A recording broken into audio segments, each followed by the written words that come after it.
ಭಾರತದ ಮೇಲಿನ ದಾಳಿಗೆ ತಕ್ಕದಾದಂಥ ಉತ್ತರವನ್ನ ಕೊಟ್ಟಿದ್ದೀವಿ. ಪಾಕ್ ಭಾರತದ 15 ನಗರಗಳ ಮೇಲೆ ಟಾರ್ಗೆಟ್ ಅನ್ನ ಮಾಡಿತ್ತು. S-400 ಏರ್ ಡಿಫೆನ್ಸ್ ಸಿಸ್ಟಮ್ ಅದನ್ನು ಸಂಪೂರ್ಣವಾಗಿ ವಿಫಲಗೊಳಿಸಿದೆ. ಲಾಹೋರ್ನ ಏರ್ ಡಿಫೆನ್ಸ್ ಸಿಸ್ಟಮ್ ಅನ್ನು ಕೂಡ ಧ್ವಂಸಗೊಳಿಸಿದ್ದೀವಿ. ಪಾಕಿಸ್ತಾನ ದಾಳಿಯನ್ನು ನಾವು ಫೇಲ್ಯೂರ್ ಮಾಡಿದ್ದೀವಿ ಅಂತ ಹೇಳಿ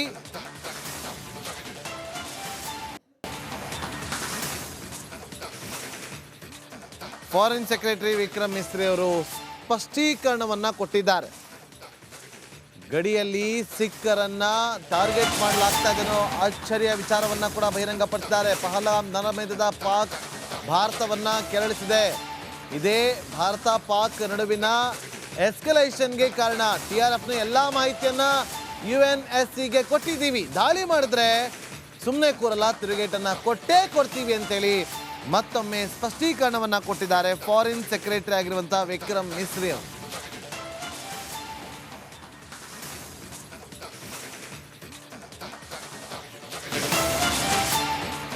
ಇನ್ನು ಸಿಖ್ ಸಮುದಾಯವನ್ನ ಗುರಿಯಾಗಿಸಿ ಪಾಕಿಸ್ತಾನ ದಾಳಿಯನ್ನ ಮಾಡೋದಕ್ಕೆ ಯತ್ನಿಸಿತ್ತು. ಪಹಲ್ಗಾಮ್ ದಾಳಿಯಲ್ಲಿ TRFನ ಕೈವಾಡ ಇಲ್ಲ ಅಂತ ಅಂದ್ರು. ಉಗ್ರರೊಂದಿಗಿನ ಪಾಕಿಸ್ತಾನದ ಸಂಬಂಧ ಈಗ ಜಗತ್ತಿನ ಮುಂದೆ ಬಯಲಾಗಿದೆ. ಉಗ್ರರ ಅಂತ್ಯಕ್ರಿಯೆಯಲ್ಲಿ ಪಾಕಿಸ್ತಾನದ ಸೇನೆ ಕೂಡ ಭಾಗಿಯಾಗಿದೆ. ಅಂತ್ಯ ಸಂಸ್ಕಾರದ ಫೋಟೋವನ್ನ ಕೂಡ ವಿಕ್ರಮ್ ಮಿಸ್ರಿ ಅವರು ಇದೇ ಸಂದರ್ಭದಲ್ಲಿ ಪ್ರದರ್ಶನ ಕೂಡ ಮಾಡಿದ್ರು.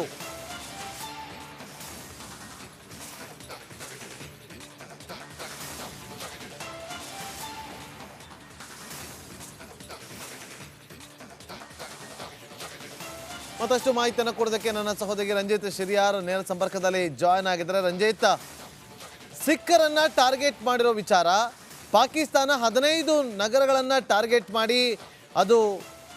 ಮಾಡಿದ್ದು ಅದು ಫೇಲ್ಯೂರ್ ಆಗಿದ್ದ ವಿಚಾರ. ಜೊತೆಗೆ ನಮ್ಮ ಟಾರ್ಗೆಟ್ ಇರೋದು ಉಗ್ರರ ಇನ್ಫ್ರಾಸ್ಟ್ರಕ್ಚರೇ ವಿನಃ ಪಾಕಿಸ್ತಾನದ ಮಿಲಿಟರಿ ಅಲ್ಲ.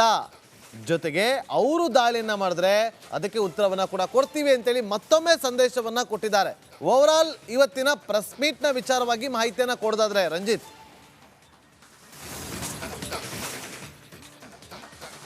ನೋಡಿ ನಾಗೇಂದ್ರ ಬಾಬು, ಇವತ್ತು ಪಾಕಿಸ್ತಾನ ಭಾರತದ ಮೇಲೆ ಪ್ರತಿದಾಳಿಯನ್ನು ಮಾಡಬೇಕು ಅಂತೇಳಿ ಹವಣಿಸ್ತಾನೇ ಇದೆ. ಭಾರತ ಕೊಟ್ಟಂಥ ಏಟಿನಿಂದಾಗಿ ಈಗ ಪಾಕಿಸ್ತಾನ ವಿಲ ಒದ್ದಾಡ್ತಾ ಇದೆ. ಈ ಕಾರಣದಿಂದ ಪಾಕಿಸ್ತಾನದ ಸೇನೆ ನಾಗರಿಕರನ್ನು ಗುರಿಯಾಗಿಸಿಕೊಂಡು ದೇಶದ ಗಡಿಯಲ್ಲಿ, ಭಾರತದ ಗಡಿಯಲ್ಲಿ ಈಗ ದಾಳಿ ಮಾಡ್ತಾ ಇದೆ. 15 ಜನ ಸಾವನ್ನಪ್ಪಿದ್ದಾರೆ ಪಾಕಿಸ್ತಾನದ ಸೇನೆಯ ನಾಗರಿಕರನ್ನು ಗುರಿಯಾಗಿಸಿಕೊಂಡು ಮಾಡಿದಂಥ ದಾಳಿಗೆ. ಇದೆಲ್ಲದರ ಕುರಿತಾಗಿ ಭಾರತ ಪ್ರತಿದಾಳಿಯನ್ನು ಮಾಡೋದಕ್ಕೆ ಸನ್ನದ್ಧವಾಗಿದೆ. ಅದ್ರ ಜೊತೆಗೆ ಪಾಕಿಸ್ತಾನದ ಮುಖವಾಡವನ್ನು ಇವತ್ತು ವಿದೇಶಾಂಗ ಸಚಿವಾಲಯದ ಸುದ್ದಿಗೋಷ್ಠಿಯಲ್ಲಿ ವಿದೇಶಾಂಗ ಕಾರ್ಯದರ್ಶಿ ವಿಕ್ರಮ್ ಮಿಸ್ರಿ ಅವರು ಎಲ್ಲವನ್ನು ಕೂಡ ಎಳೆಯಾಗಿ ತೆರೆದಿಟ್ಟಿದ್ದಾರೆ. ಭಾರತ ಏನು ಮಾಡಿತ್ತು, ಪಾಕಿಸ್ತಾನ ಏನು ಮಾಡ್ತು. ರಂಜಿತ್, ಹಾಗೆ ಸಂಪರ್ಕದಲ್ಲಿರಿ. ಪ್ರಧಾನಿ ಮೋದಿ ಅವರನ್ನ ಭೇಟಿಯಾದಂತಹ ಭೂಸೇನೆಯ ಮುಖ್ಯಸ್ಥರು ಪ್ರಧಾನಿ ನರೇಂದ್ರ ಮೋದಿ ಅವರ ನಿವಾಸದಲ್ಲಿ ಭೇಟಿಯಾಗಿ ಚರ್ಚೆಯನ್ನು ನಡೆಸಿದ್ದಾರೆ. ಅಜಿತ್ ದೋವಲ್ ಅವರು ಇವತ್ತು ಮಧ್ಯಾಹ್ನ ಸುಮಾರು ಹೊತ್ತು ಮೀಟಿಂಗ್ ಅನ್ನ ಮಾಡಿ ತೆರಳಿದರು. ಈಗ ಉಪೇಂದ್ರ ದ್ವಿವೇದಿ ಅವರು ಭೂಸೇನೆಯ ಮುಖ್ಯಸ್ಥರು ಪ್ರಧಾನಿಯವರನ್ನ ಭೇಟಿ ಮಾಡಿ ಚರ್ಚೆಯನ್ನ ಮಾಡಿದ್ದಾರೆ. ಮುಂದೆ ದೊಡ್ಡದಾದಂಥ ಹಬ್ಬ ಅಂತೂ ಕಾದಿದೆ. ನೋಡಿ, ಒಂದು ಕಡೆ ರಾಷ್ಟ್ರೀಯ ಭದ್ರತಾ ಸಲಹೆಗಾರರಾಗಿರುವಂಥ ಅಜಿತ್ ದೋವಲ್ ಅವರು ಪ್ರಧಾನಿಯವರ ನಿವಾಸಕ್ಕೆ ತೆರಳಿ ಪ್ರಧಾನಿಯವರನ್ನ ಭೇಟಿ ಮಾಡಿ ಸುದೀರ್ಘವಾಗಿ ಚರ್ಚೆಯನ್ನ ಮಾಡಿ ಬಂದ ಬೆನ್ನಲ್ಲೇ ಈಗ ಭೂಸೇನೆಯ ಮುಖ್ಯಸ್ಥರು ಹೋಗಿ ಪ್ರಧಾನಿ ನರೇಂದ್ರ ಮೋದಿ ಅವರನ್ನ ಭೇಟಿ ಮಾಡಿ ಚರ್ಚೆ ಮಾಡಿದ್ದಾರೆ. ಮಹತ್ವದ ಭೇಟಿ ಇದು. ಎರಡೂ ಕೂಡ ಮಹತ್ವದ ಭೇಟಿ ಅಂತೇಳಿ ಕನ್ಸಿಡರ್ ಮಾಡಲಾಗ್ತಾ ಇದೆ. ಈ ಭೇಟಿಯ ಸಂದರ್ಭದಲ್ಲಿ ಏನೆಲ್ಲ ಚರ್ಚೆಗಳಾಗಿದೆ ಇನ್ನೂ ಕೂಡ ರಿವೀಲ್ ಆಗಿಲ್ಲ. ಆದರೆ ಮತ್ತೊಮ್ಮೆ ಪಾಕಿಸ್ತಾನಕ್ಕೆ ಬುದ್ಧಿ ಕಲಿಸೋದು ನಿಶ್ಚಿತ ಅನ್ನೋದು ಮಾತ್ರ ಗೊತ್ತಾಗ್ತಾ ಇದೆ. ರಂಜಿತ್ ಮಾಹಿತಿಯನ್ನು ಕೊಡ್ತಾ ಇದ್ರು. ರಂಜಿತ್, ಮಹತ್ವದ ಮೀಟಿಂಗ್ ಅನ್ನ ಮಾಡಿದ್ದಾರೆ ಎರಡೆರಡು. ಒಂದು ಅಜಿತ್ ಅವರ ಜೊತೆ, ಮತ್ತೊಂದು ಕಡೆ ದ್ವಿವೇದಿ ಅವರ ಜೊತೆಯಲ್ಲಿ ಮೀಟಿಂಗ್ ಅನ್ನ ಮಾಡಿರೋದು. ಮತ್ತಷ್ಟು ಅಪ್ಡೇಟ್ ಅನ್ನ ಕೊಡೋದಾದ್ರೆ ರಂಜಿತ್.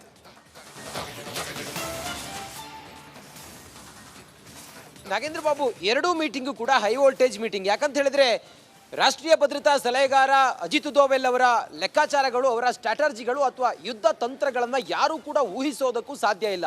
ಈಗ ಪಾಕಿಸ್ತಾನ ಮಾಡ್ತಾ ಇರುವಂಥ ಈ ಎಲ್ಲ ಒಳಹುನ್ನಾರಗಳಿದೆಯಲ್ಲ, ಅದಕ್ಕೆ ಸರಿಯಾಗಿ ಪೆಟ್ಟು ಕೊಡ್ತಾ ಇರುವಂಥ ಭಾರತ ಲಾಹೋರ್ನಲ್ಲಿ ಇವತ್ತು ಸೇನಾ ದಾಳಿಯನ್ನು ಮಾಡಿ, ಡ್ರೋನ್ ದಾಳಿಯನ್ನು ಮಾಡಿ ಪಾಕಿಸ್ತಾನದ ಎಲ್ಲ ತಂತ್ರಗಳನ್ನು ಕೂಡ ಈಗ ಡೆಮಾಲಿಷ್ ಮಾಡಿ ಹಾಕಿದೆ. ಪಾಕಿಸ್ತಾನದ ಸೇನಾ ಹೆಡ್ ಕ್ವಾರ್ಟರ್ಸ್ಗಳನ್ನು ಸಂಪೂರ್ಣವಾಗಿ ದಮನ ಮಾಡಿ ಹಾಕಿದೆ ಭಾರತ ಕಾರ್ಯಾಚರಣೆ ಮೂಲಕ.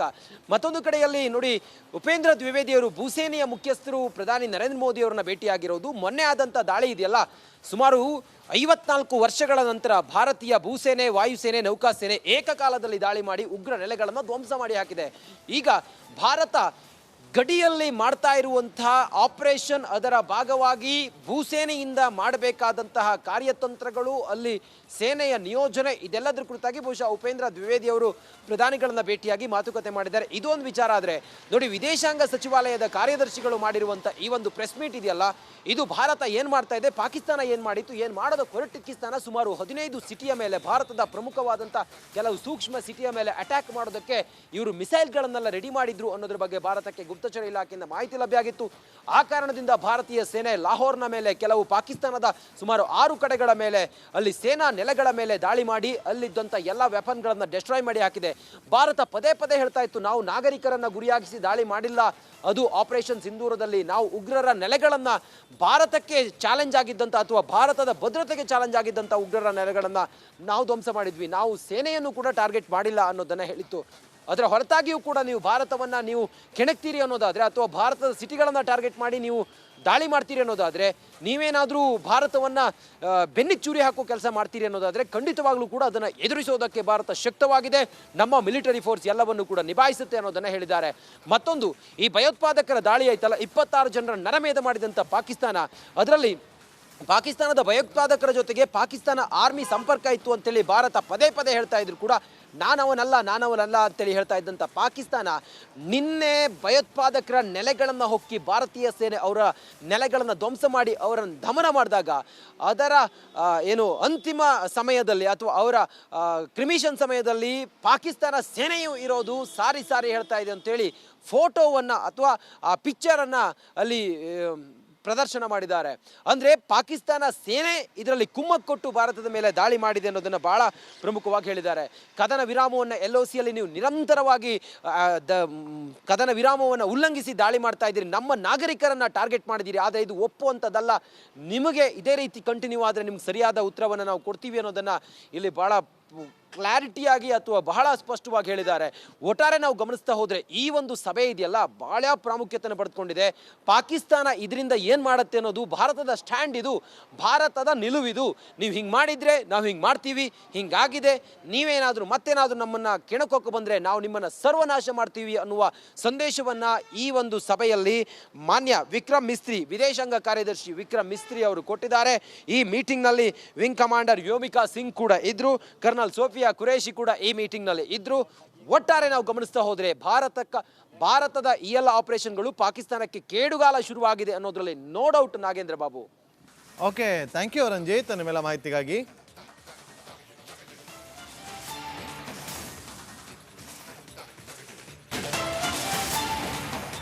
ಭಾರತದ ಮೇಲಿನ ದಾಳಿಗೆ ತಕ್ಕದಾದಂಥ ಉತ್ತರವನ್ನ ಕೊಟ್ಟಿದ್ದೀವಿ. ಭಾರತದ 15 ನಗರಗಳ ಮೇಲೆ ಟಾರ್ಗೆಟ್ ಅನ್ನ ಮಾಡಿತ್ತು. S-400 ಏರ್ ಡಿಫೆನ್ಸ್ ಸಿಸ್ಟಮ್ ಅದನ್ನು ಸಂಪೂರ್ಣವಾಗಿ ವಿಫಲಗೊಳಿಸಿದೆ. ಲಾಹೋರ್ನ ಏರ್ ಡಿಫೆನ್ಸ್ ಸಿಸ್ಟಮ್ ಅನ್ನು ಕೂಡ ಧ್ವಂಸಗೊಳಿಸಿದ್ದೀವಿ. ಪಾಕಿಸ್ತಾನ ದಾಳಿಯನ್ನು ನಾವು ಫೇಲ್ಯೂರ್ ಮಾಡಿದ್ದೀವಿ ಅಂತ ಹೇಳಿ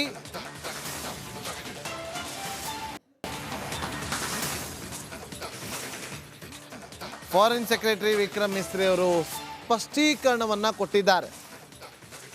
ಗಡಿಯಲ್ಲಿ ಸಿಖ್ಖರನ್ನ ಟಾರ್ಗೆಟ್ ಮಾಡಲಾಗ್ತಾ ಇದೆನೋ ಆಶ್ಚರ್ಯ ವಿಚಾರವನ್ನ ಕೂಡ ಬಹಿರಂಗಪಡಿಸಿದ್ದಾರೆ. ಪಹಲ್ಗಾಮ್ ನರಮೇಧದ ಪಾಕ್ ಭಾರತವನ್ನ ಕೆರಳಿಸಿದೆ. ಇದೇ ಭಾರತ ಪಾಕ್ ನಡುವಿನ ಎಸ್ಕಲೇಷನ್ಗೆ ಕಾರಣ. TRFನ ಎಲ್ಲ ಮಾಹಿತಿಯನ್ನ UNSCಗೆ ಕೊಟ್ಟಿದ್ದೀವಿ. ದಾಳಿ ಮಾಡಿದ್ರೆ ಸುಮ್ಮನೆ ಕೂರಲ್ಲ, ತಿರುಗೇಟನ್ನ ಕೊಟ್ಟೇ ಕೊಡ್ತೀವಿ ಅಂತೇಳಿ ಮತ್ತೊಮ್ಮೆ ಸ್ಪಷ್ಟೀಕರಣವನ್ನ ಕೊಟ್ಟಿದ್ದಾರೆ ಫಾರಿನ್ ಸೆಕ್ರೆಟರಿ ಆಗಿರುವಂತಹ ವಿಕ್ರಮ್ ಮಿಸ್ರಿ ಅವರು.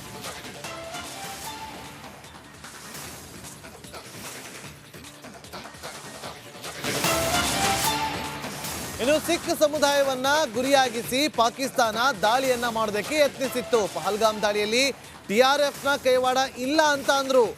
ಉಗ್ರರೊಂದಿಗಿನ ಪಾಕಿಸ್ತಾನದ ಸಂಬಂಧ ಈಗ ಜಗತ್ತಿನ ಮುಂದೆ ಬಯಲಾಗಿದೆ. ಉಗ್ರರ ಅಂತ್ಯಕ್ರಿಯೆಯಲ್ಲಿ ಪಾಕಿಸ್ತಾನದ ಸೇನೆ ಕೂಡ ಭಾಗಿಯಾಗಿದೆ. ಅಂತ್ಯ ಸಂಸ್ಕಾರದ ಫೋಟೋವನ್ನ ಕೂಡ ವಿಕ್ರಮ್ ಮಿಸ್ರಿ ಅವರು ಇದೇ ಸಂದರ್ಭದಲ್ಲಿ ಪ್ರದರ್ಶನ ಕೂಡ ಮಾಡಿದ್ರು.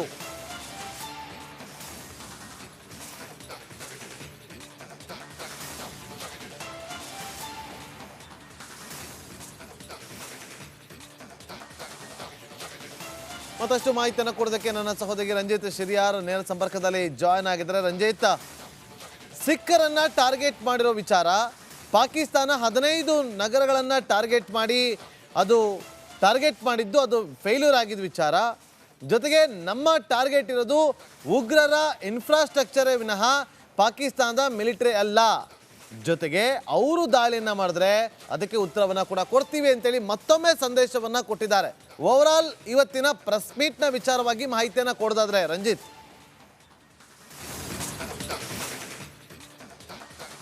ನೋಡಿ ನಾಗೇಂದ್ರ ಬಾಬು, ಇವತ್ತು ಪಾಕಿಸ್ತಾನ ಭಾರತದ ಮೇಲೆ ಪ್ರತಿದಾಳಿಯನ್ನು ಮಾಡಬೇಕು ಅಂತೇಳಿ ಹವಣಿಸ್ತಾನೇ ಇದೆ. ಭಾರತ ಕೊಟ್ಟಂಥ ಏಟಿನಿಂದಾಗಿ ಈಗ ಪಾಕಿಸ್ತಾನ ವಿಲ ಒದ್ದಾಡ್ತಾ ಇದೆ. ಈ ಕಾರಣದಿಂದ ಪಾಕಿಸ್ತಾನದ ಸೇನೆ ನಾಗರಿಕರನ್ನು ಗುರಿಯಾಗಿಸಿಕೊಂಡು ದೇಶದ ಗಡಿಯಲ್ಲಿ, ಭಾರತದ ಗಡಿಯಲ್ಲಿ ಈಗ ದಾಳಿ ಮಾಡ್ತಾ ಇದೆ. 15 ಜನ ಸಾವನ್ನಪ್ಪಿದ್ದಾರೆ ಪಾಕಿಸ್ತಾನದ ಸೇನೆಯ ನಾಗರಿಕರನ್ನು ಗುರಿಯಾಗಿಸಿಕೊಂಡು ಮಾಡಿದಂಥ ದಾಳಿಗೆ. ಇದೆಲ್ಲದರ ಕುರಿತಾಗಿ ಭಾರತ ಪ್ರತಿದಾಳಿಯನ್ನು ಮಾಡೋದಕ್ಕೆ ಸನ್ನದ್ಧವಾಗಿದೆ. ಅದ್ರ ಜೊತೆಗೆ ಪಾಕಿಸ್ತಾನದ ಮುಖವಾಡವನ್ನು ಇವತ್ತು ವಿದೇಶಾಂಗ ಸಚಿವಾಲಯದ ಸುದ್ದಿಗೋಷ್ಠಿಯಲ್ಲಿ ವಿದೇಶಾಂಗ ಕಾರ್ಯದರ್ಶಿ ವಿಕ್ರಮ್ ಮಿಸ್ರಿ ಅವರು ಎಲ್ಲವನ್ನು ಕೂಡ ಎಳೆಯಾಗಿ ತೆರೆದಿಟ್ಟಿದ್ದಾರೆ. ಭಾರತ ಏನು ಮಾಡಿತ್ತು, ಪಾಕಿಸ್ತಾನ ಏನು ಮಾಡ್ತು. ರಂಜಿತ್, ಹಾಗೆ ಸಂಪರ್ಕದಲ್ಲಿರಿ. ಪ್ರಧಾನಿ ಮೋದಿ ಅವರನ್ನ ಭೇಟಿಯಾದಂತಹ ಭೂಸೇನೆಯ ಮುಖ್ಯಸ್ಥರು ಪ್ರಧಾನಿ ನರೇಂದ್ರ ಮೋದಿ ಅವರ ನಿವಾಸದಲ್ಲಿ ಭೇಟಿಯಾಗಿ ಚರ್ಚೆಯನ್ನು ನಡೆಸಿದ್ದಾರೆ. ಅಜಿತ್ ದೋವಲ್ ಅವರು ಇವತ್ತು ಮಧ್ಯಾಹ್ನ ಸುಮಾರು ಹೊತ್ತು ಮೀಟಿಂಗ್ ಅನ್ನ ಮಾಡಿ ತೆರಳಿದ್ರು. ಈಗ ಉಪೇಂದ್ರ ದ್ವಿವೇದಿ ಅವರು ಭೂಸೇನೆಯ ಮುಖ್ಯಸ್ಥರು ಪ್ರಧಾನಿಯವರನ್ನ ಭೇಟಿ ಮಾಡಿ ಚರ್ಚೆಯನ್ನ ಮಾಡಿದ್ದಾರೆ. ಮುಂದೆ ದೊಡ್ಡದಾದಂಥ ಹಬ್ಬ ಅಂತೂ ಕಾದಿದೆ. ನೋಡಿ, ಒಂದು ಕಡೆ ರಾಷ್ಟ್ರೀಯ ಭದ್ರತಾ ಸಲಹೆಗಾರರಾಗಿರುವಂಥ ಅಜಿತ್ ದೋವಲ್ ಅವರು ಪ್ರಧಾನಿಯವರ ನಿವಾಸಕ್ಕೆ ತೆರಳಿ ಪ್ರಧಾನಿಯವರನ್ನ ಭೇಟಿ ಮಾಡಿ ಸುದೀರ್ಘವಾಗಿ ಚರ್ಚೆಯನ್ನ ಮಾಡಿ ಬಂದ ಬೆನ್ನಲ್ಲೇ ಈಗ ಭೂಸೇನೆಯ ಮುಖ್ಯಸ್ಥರು ಹೋಗಿ ಪ್ರಧಾನಿ ನರೇಂದ್ರ ಮೋದಿ ಅವರನ್ನ ಭೇಟಿ ಮಾಡಿ ಚರ್ಚೆ ಮಾಡಿದ್ದಾರೆ. ಮಹತ್ವದ ಭೇಟಿ ಇದು. ಎರಡೂ ಕೂಡ ಮಹತ್ವದ ಭೇಟಿ ಅಂತೇಳಿ ಕನ್ಸಿಡರ್ ಮಾಡಲಾಗ್ತಾ ಇದೆ. ಈ ಭೇಟಿಯ ಸಂದರ್ಭದಲ್ಲಿ ಏನೆಲ್ಲ ಚರ್ಚೆಗಳಾಗಿದೆ ಇನ್ನೂ ಕೂಡ ರಿವೀಲ್ ಆಗಿಲ್ಲ. ಆದರೆ ಮತ್ತೊಮ್ಮೆ ಪಾಕಿಸ್ತಾನಕ್ಕೆ ಬುದ್ಧಿ ಕಲಿಸೋದು ನಿಶ್ಚಿತ ಅನ್ನೋದು ಮಾತ್ರ ಗೊತ್ತಾಗ್ತಾ ಇದೆ. ರಂಜಿತ್ ಮಾಹಿತಿಯನ್ನು ಕೊಡ್ತಾ ಇದ್ರು. ರಂಜಿತ್, ಮಹತ್ವದ ಮೀಟಿಂಗ್ ಅನ್ನ ಮಾಡಿದ್ದಾರೆ. ಎರಡು, ಒಂದು ಅಜಿತ್ ಅವರ ಜೊತೆ, ಮತ್ತೊಂದು ಕಡೆ ದ್ವಿವೇದಿ ಅವರ ಜೊತೆಯಲ್ಲಿ ಮೀಟಿಂಗ್ ಅನ್ನ ಮಾಡಿರೋದು. ಮತ್ತಷ್ಟು ಅಪ್ಡೇಟ್ ಅನ್ನ ಕೊಡೋದಾದ್ರೆ ರಂಜಿತ್.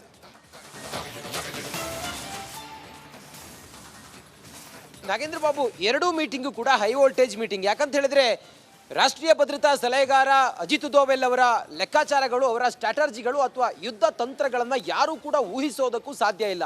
ಈಗ ಪಾಕಿಸ್ತಾನ ಮಾಡ್ತಾ ಇರುವಂಥ ಈ ಎಲ್ಲ ಒಳಹುನ್ನಾರಗಳಿದೆಯಲ್ಲ, ಅದಕ್ಕೆ ಸರಿಯಾಗಿ ಪೆಟ್ಟುಕೊಡ್ತಾ ಇರುವಂಥ ಭಾರತ ಲಾಹೋರ್ನಲ್ಲಿ ಇವತ್ತು ಸೇನಾ ದಾಳಿಯನ್ನು ಮಾಡಿ, ಡ್ರೋನ್ ದಾಳಿಯನ್ನು ಮಾಡಿ ಪಾಕಿಸ್ತಾನದ ಎಲ್ಲ ತಂತ್ರಗಳನ್ನು ಕೂಡ ಈಗ ಡೆಮಾಲಿಷ್ ಮಾಡಿ ಹಾಕಿದೆ. ಪಾಕಿಸ್ತಾನದ ಸೇನಾ ಹೆಡ್ ಕ್ವಾರ್ಟರ್ಸ್ಗಳನ್ನು ಸಂಪೂರ್ಣವಾಗಿ ದಮನ ಮಾಡಿ ಹಾಕಿದೆ ಭಾರತ ಕಾರ್ಯಾಚರಣೆ ಮೂಲಕ. ಮತ್ತೊಂದು ಕಡೆಯಲ್ಲಿ ನೋಡಿ, ಉಪೇಂದ್ರ ದ್ವಿವೇದಿಯವರು ಭೂಸೇನೆಯ ಮುಖ್ಯಸ್ಥರು ಪ್ರಧಾನಿ ನರೇಂದ್ರ ಮೋದಿ ಅವರನ್ನ ಭೇಟಿಯಾಗಿರೋದು. ಮೊನ್ನೆ ಆದಂಥ ದಾಳಿ ಇದೆಯಲ್ಲ, ಸುಮಾರು 54 ವರ್ಷಗಳ ನಂತರ ಭಾರತೀಯ ಭೂಸೇನೆ, ವಾಯುಸೇನೆ, ನೌಕಾಸೇನೆ ಏಕಕಾಲದಲ್ಲಿ ದಾಳಿ ಮಾಡಿ ಉಗ್ರ ನೆಲೆಗಳನ್ನು ಧ್ವಂಸ ಮಾಡಿ ಹಾಕಿದೆ. ಈಗ ಭಾರತ ಗಡಿಯಲ್ಲಿ ಮಾಡ್ತಾ ಇರುವಂತಹ ಆಪರೇಷನ್, ಅದರ ಭಾಗವಾಗಿ ಭೂಸೇನೆಯಿಂದ ಮಾಡಬೇಕಾದಂತಹ ಕಾರ್ಯತಂತ್ರಗಳು, ಅಲ್ಲಿ ಸೇನೆಯ ನಿಯೋಜನೆ, ಇದೆಲ್ಲದರ ಕುರಿತಾಗಿ ಬಹುಶಃ ಉಪೇಂದ್ರ ದ್ವಿವೇದಿ ಅವರು ಪ್ರಧಾನಿಗಳನ್ನ ಭೇಟಿಯಾಗಿ ಮಾತುಕತೆ ಮಾಡಿದ್ದಾರೆ. ಇದೊಂದು ವಿಚಾರ. ಆದರೆ ನೋಡಿ, ವಿದೇಶಾಂಗ ಸಚಿವಾಲಯದ ಕಾರ್ಯದರ್ಶಿಗಳು ಮಾಡಿರುವಂಥ ಈ ಒಂದು ಪ್ರೆಸ್ ಮೀಟ್ ಇದೆಯಲ್ಲ, ಇದು ಭಾರತ ಏನು ಮಾಡ್ತಾ ಇದೆ, ಪಾಕಿಸ್ತಾನ ಏನು ಮಾಡಿತ್ತು, ಏನು ಮಾಡೋದಕ್ಕೆ ಹೊರಟಿಕ್ಕಿಸ್ತಾನ ಸುಮಾರು 15 ಸಿಟಿಯ ಮೇಲೆ, ಭಾರತದ ಪ್ರಮುಖವಾದಂಥ ಕೆಲವು ಸೂಕ್ಷ್ಮ ಸಿಟಿಯ ಮೇಲೆ ಅಟ್ಯಾಕ್ ಮಾಡೋದಕ್ಕೆ ಇವರು ಮಿಸೈಲ್ಗಳನ್ನೆಲ್ಲ ರೆಡಿ ಮಾಡಿದ್ರು ಅನ್ನೋದ್ರ ಬಗ್ಗೆ ಭಾರತಕ್ಕೆ ಗುಪ್ತಚರ ಇಲಾಖೆಯಿಂದ ಮಾಹಿತಿ ಲಭ್ಯ ಆಗಿತ್ತು. ಆ ಕಾರಣದಿಂದ ಭಾರತೀಯ ಸೇನೆ ಲಾಹೋರ್ನ ಮೇಲೆ, ಕೆಲವು ಪಾಕಿಸ್ತಾನದ ಸುಮಾರು 6 ಕಡೆಗಳ ಮೇಲೆ, ಅಲ್ಲಿ ಸೇನಾ ನೆಲೆಗಳ ಮೇಲೆ ದಾಳಿ ಮಾಡಿ ಅಲ್ಲಿದ್ದಂಥ ಎಲ್ಲ ವೆಪನ್ಗಳನ್ನು ಡೆಸ್ಟ್ರಾಯ್ ಮಾಡಿ ಹಾಕಿದೆ. ಭಾರತ ಪದೇ ಹೇಳ್ತಾ ಇತ್ತು, ನಾವು ನಾಗರಿಕರನ್ನ ಗುರಿಯಾಗಿಸಿ ದಾಳಿ ಮಾಡಿಲ್ಲ, ಅದು ಆಪರೇಷನ್ ಸಿಂಧೂರದಲ್ಲಿ ನಾವು ಉಗ್ರರ ನೆಲೆಗಳನ್ನು, ಭಾರತಕ್ಕೆ ಚಾಲೆಂಜ್ ಆಗಿದ್ದಂಥ ಅಥವಾ ಭಾರತದ ಭದ್ರತೆಗೆ ಚಾಲೆಂಜ್ ಆಗಿದ್ದಂಥ ಉಗ್ರರ ನೆಲೆಗಳನ್ನು ನಾವು ಧ್ವಂಸ ಮಾಡಿದ್ವಿ, ನಾವು ಸೇನೆಯನ್ನು ಕೂಡ ಟಾರ್ಗೆಟ್ ಮಾಡಿಲ್ಲ ಅನ್ನೋದನ್ನು ಹೇಳಿತ್ತು. ಅದರ ಹೊರತಾಗಿಯೂ ಕೂಡ ನೀವು ಭಾರತವನ್ನು ನೀವು ಕೆಣಕ್ತೀರಿ ಅನ್ನೋದಾದರೆ ಅಥವಾ ಭಾರತದ ಸಿಟಿಗಳನ್ನು ಟಾರ್ಗೆಟ್ ಮಾಡಿ ನೀವು ದಾಳಿ ಮಾಡ್ತೀರಿ ಅನ್ನೋದಾದರೆ, ನೀವೇನಾದರೂ ಭಾರತವನ್ನು ಬೆನ್ನಿಗೆ ಚೂರಿ ಹಾಕೋ ಕೆಲಸ ಮಾಡ್ತೀರಿ ಅನ್ನೋದಾದರೆ ಖಂಡಿತವಾಗ್ಲೂ ಕೂಡ ಅದನ್ನು ಎದುರಿಸೋದಕ್ಕೆ ಭಾರತ ಶಕ್ತವಾಗಿದೆ. ನಮ್ಮ ಮಿಲಿಟರಿ ಫೋರ್ಸ್ ಎಲ್ಲವನ್ನು ಕೂಡ ನಿಭಾಯಿಸುತ್ತೆ ಅನ್ನೋದನ್ನು ಹೇಳಿದ್ದಾರೆ. ಮತ್ತೊಂದು, ಈ ಭಯೋತ್ಪಾದಕರ ದಾಳಿ ಆಯ್ತಲ್ಲ, 26 ಜನರ ನರಮೇಧ ಮಾಡಿದಂಥ ಪಾಕಿಸ್ತಾನ, ಅದರಲ್ಲಿ ಪಾಕಿಸ್ತಾನದ ಭಯೋತ್ಪಾದಕರ ಜೊತೆಗೆ ಪಾಕಿಸ್ತಾನ ಆರ್ಮಿ ಸಂಪರ್ಕ ಇತ್ತು ಅಂತೇಳಿ ಭಾರತ ಪದೇ ಪದೇ ಹೇಳ್ತಾ ಇದ್ರು ಕೂಡ ನಾನವನಲ್ಲ ಅಂತೇಳಿ ಹೇಳ್ತಾ ಇದ್ದಂಥ ಪಾಕಿಸ್ತಾನ ನಿನ್ನೆ ಭಯೋತ್ಪಾದಕರ ನೆಲೆಗಳನ್ನು ಹೊಕ್ಕಿ ಭಾರತೀಯ ಸೇನೆ ಅವರ ನೆಲೆಗಳನ್ನು ಧ್ವಂಸ ಮಾಡಿ ಅವರನ್ನು ದಮನ ಮಾಡಿದಾಗ ಅದರ ಅಂತಿಮ ಸಮಯದಲ್ಲಿ ಅಥವಾ ಅವರ ಕ್ರಿಮಿಷನ್ ಸಮಯದಲ್ಲಿ ಪಾಕಿಸ್ತಾನ ಸೇನೆಯು ಇರೋದು ಸಾರಿ ಹೇಳ್ತಾ ಇದೆ ಅಂತೇಳಿ ಫೋಟೋವನ್ನು ಅಥವಾ ಆ ಪಿಕ್ಚರನ್ನು ಅಲ್ಲಿ ಪ್ರದರ್ಶನ ಮಾಡಿದ್ದಾರೆ. ಅಂದರೆ ಪಾಕಿಸ್ತಾನ ಸೇನೆ ಇದರಲ್ಲಿ ಕುಮ್ಮಕ್ಕು ಕೊಟ್ಟು ಭಾರತದ ಮೇಲೆ ದಾಳಿ ಮಾಡಿದೆ ಅನ್ನೋದನ್ನು ಬಹಳ ಪ್ರಮುಖವಾಗಿ ಹೇಳಿದ್ದಾರೆ. ಕದನ ವಿರಾಮವನ್ನು LOCಯಲ್ಲಿ ನೀವು ನಿರಂತರವಾಗಿ ಕದನ ವಿರಾಮವನ್ನು ಉಲ್ಲಂಘಿಸಿ ದಾಳಿ ಮಾಡ್ತಾ ಇದ್ದೀರಿ, ನಮ್ಮ ನಾಗರಿಕರನ್ನು ಟಾರ್ಗೆಟ್ ಮಾಡಿದ್ದೀರಿ, ಆದರೆ ಇದು ಒಪ್ಪುವಂಥದ್ದಲ್ಲ, ನಿಮಗೆ ಇದೇ ರೀತಿ ಕಂಟಿನ್ಯೂ ಆದರೆ ನಿಮ್ಗೆ ಸರಿಯಾದ ಉತ್ತರವನ್ನು ನಾವು ಕೊಡ್ತೀವಿ ಅನ್ನೋದನ್ನು ಇಲ್ಲಿ ಬಹಳ ಕ್ಲಾರಿಟಿಯಾಗಿ ಅಥವಾ ಬಹಳ ಸ್ಪಷ್ಟವಾಗಿ ಹೇಳಿದ್ದಾರೆ. ಒಟ್ಟಾರೆ ನಾವು ಗಮನಿಸ್ತಾ ಹೋದರೆ ಈ ಒಂದು ಸಭೆ ಇದೆಯಲ್ಲ ಬಹಳ ಪ್ರಾಮುಖ್ಯತೆಯನ್ನು ಪಡೆದುಕೊಂಡಿದೆ. ಪಾಕಿಸ್ತಾನ ಇದರಿಂದ ಏನು ಮಾಡುತ್ತೆ ಅನ್ನೋದು ಭಾರತದ ಸ್ಟ್ಯಾಂಡ್, ಇದು ಭಾರತದ ನಿಲುವಿದು. ನೀವು ಹಿಂಗೆ ಮಾಡಿದರೆ ನಾವು ಹಿಂಗೆ ಮಾಡ್ತೀವಿ, ಹಿಂಗಾಗಿದೆ, ನೀವೇನಾದರೂ ಮತ್ತೇನಾದರೂ ನಮ್ಮನ್ನು ಕೆಣಕೋಕೆ ಬಂದರೆ ನಾವು ನಿಮ್ಮನ್ನು ಸರ್ವನಾಶ ಮಾಡ್ತೀವಿ ಅನ್ನುವ ಸಂದೇಶವನ್ನು ಈ ಒಂದು ಸಭೆಯಲ್ಲಿ ಮಾನ್ಯ ವಿಕ್ರಮ್ ಮಿಸ್ತ್ರಿ, ವಿದೇಶಾಂಗ ಕಾರ್ಯದರ್ಶಿ ವಿಕ್ರಮ್ ಮಿಸ್ತ್ರಿ ಅವರು ಕೊಟ್ಟಿದ್ದಾರೆ. ಈ ಮೀಟಿಂಗ್ನಲ್ಲಿ ವಿಂಗ್ ಕಮಾಂಡರ್ ಯೋಮಿಕಾ ಸಿಂಗ್ ಕೂಡ ಇದ್ದರು, ಕರ್ನಲ್ ಸೋಫಿಯಾ ಕುರೇಶಿ ಕೂಡ ಈ ಮೀಟಿಂಗ್ನಲ್ಲಿ ಇದ್ರು. ಒಟ್ಟಾರೆ ನಾವು ಗಮನಿಸ್ತಾ ಹೋದರೆ ಭಾರತದ ಈ ಎಲ್ಲ ಆಪರೇಷನ್ಗಳು ಪಾಕಿಸ್ತಾನಕ್ಕೆ ಕೇಡುಗಾಲ ಶುರುವಾಗಿದೆ ಅನ್ನೋದ್ರಲ್ಲಿ no doubt Nagendra Babu. Okay, thank you Ranjith ನಿಮ್ಮೆಲ್ಲ ಮಾಹಿತಿಗಾಗಿ.